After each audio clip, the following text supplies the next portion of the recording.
ये केस धोखाधड़ी का है, 420 का है। इसमें पहली बेल एप्लीकेशन है। अब इस बेल एप्लीकेशन, इस केस को समझिए, कुछ चीज़ें मैं अपने अंदाज से जोड़ रहा हूँ इसमें कि किसी ने टिकट बुक किया, पेटीएम का यूज़ किया उसके लिए। अब टिकट हुआ ये कि साहब वो टिकट बुक नहीं हुआ, या कई बार हम टिकट कैंसिल कराते हैं। इन परिस्थितियों में पैसा हमें चाहिए होता है वापस। तो अब जिस व्यक्ति ने ये टिकट बुक किया था, उन्होंने अपना IRCTC को कांटेक्ट करने को कहा। उन्होंने कहा कि नहीं, आप पेटीएम को से बात करो। पेटीएम से बात करी तो उन्होंने कहा कि साहब आपको 1 हफ्ते से ज़्यादा हो गया है, आपने बहुत देर से हमें बताया है, अब एक काम करिए, आप अपना ज़रा बैंक अकाउंट हमें शेयर करिए।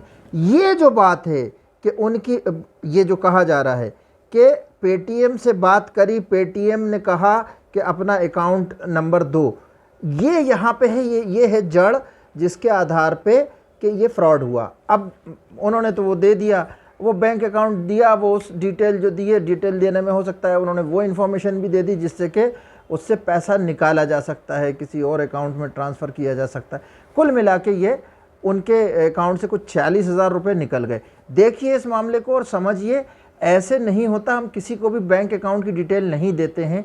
और पेटीएम का अगर मामला है तो पेटीएम से आपने बुक किया है तो आपका अकाउंट ऑलरेडी उससे कनेक्टेड है ही, उसमें होना चाहिए मामला। और अगर पेटीएम रिटर्न करेगा तो वो आपका जो वैलेट होता है, जो पेटीएम का अपना एक हिसाब से आपके पास वैलेट होता है, उसमें पैसा आएगा। तो थोड़ा रुकना चाहिए, सर्च करना। आज की डेट में गूगल, यूट्यूब, ज़माने भर के तरीके मौजूद हैं। अब ये तो है नहीं कि किसी जानकार से पूछेंगे तभी आपको सही जानकारी मिलेगी। तो एक दिन शांति से बैठ जाते और सर्च कर लेते तो ये होता।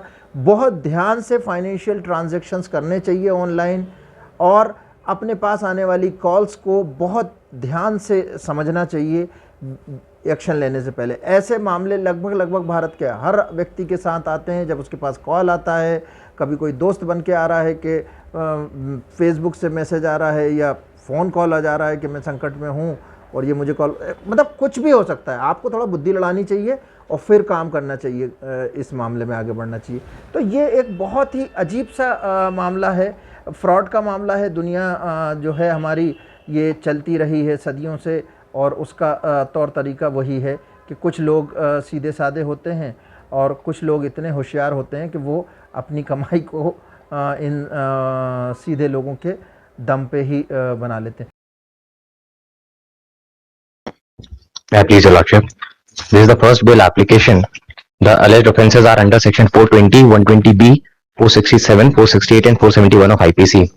Lordship, the prosecution story in a nutshell is that victim Vishnu Dayal Sharma, he lodged an FIR to the effect that on 13th April 2021 he booked a ticket through Paytm. The ticket was not booked, however the amount was deducted. When he contacted the railway authorities, he was informed that he has to contact the Paytm care. When he contacted the Paytm care, he was informed that since more than 7 days have passed with regards to the aforesaid deduction, he will have to provide his account details, and he did the same, but unknown people fraudulently made a deduction of rupees 46,000 from his account.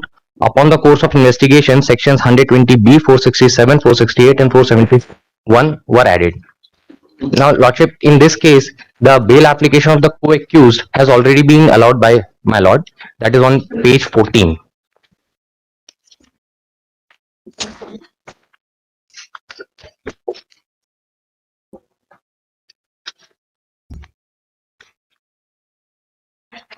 अभी तो main accused है सोनू अंसारी, राहुल कुमार.